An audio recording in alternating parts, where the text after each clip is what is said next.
இந்த வீடியோ பார்த்தீங்கன்னா, கடந்த 2 நாளா ஃபேன்ஸ மீட் பண்ண மாதிரி, இன்னைக்கும் தளபதி மீட் பண்ணியிருக்காரு கோட் படத்தோட ஷூட்டிங் ஸ்பாட்ல இருந்து.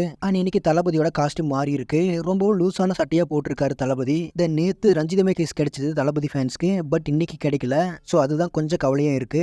அது மட்டும் இல்லாம இந்த ஷூட்டிங் அத்திப்பட்டுல தான் போயிட்டு இருக்கு. ஸோ தளபதியை பார்க்கணும்னு நினைக்கிற தளபதி ஃபேன்ஸ் இந்த வீக்கெண்டுக்குள்ள போயிடுங்க. ஏன்னா நெக்ஸ்ட் வீக் ராஜஸ்தான் போக போறாங்களாம். ஸோ முடிஞ்ச வரைக்கும் குயிக்கா ட்ரை பண்ண பாருங்க. கடந்த 2 நாளா ஃபேன்ஸை மீட் பண்ணிட்டோன்ட்டு இல்லாம இன்னைக்கும் தளபதி மீட் பண்ணதெல்லாம் வேற லெவல். அதனால தான் தளபதி இப்போ இந்த இடத்துல இருக்காரு. அதாவது ஃபேன்ஸோடைய ஃபீலிங்ஸை மதிக்கிறதுனால. இது மாதிரி ஏகப்பட்ட வீடியோ சோஷியல் மீடியாவில் ஸ்ப்ரெட் ஆகிட்டு இருக்கு. ஸோ வெயிட் பண்ணி பார்க்கலாம் தளபதியோட க்ளோஸ்அப்பில் இருக்கிற மாதிரியான வீடியோ வருதான்னு. ஃபைனலாக இந்த வீடியோ பற்றின உங்களுடைய ஒப்பீனியனை கமெண்ட்ஸில் சொல்லிடுங்க. உங்களுக்கு இது மாதிரியே தளபதி பற்றின டெய்லி அப்டேட்ஸ்க்கு நம்ம சேனலை மறக்காமல் சப்ஸ்கிரைப் பண்ணி சப்போர்ட் பண்ணுங்கள். Thank you friends.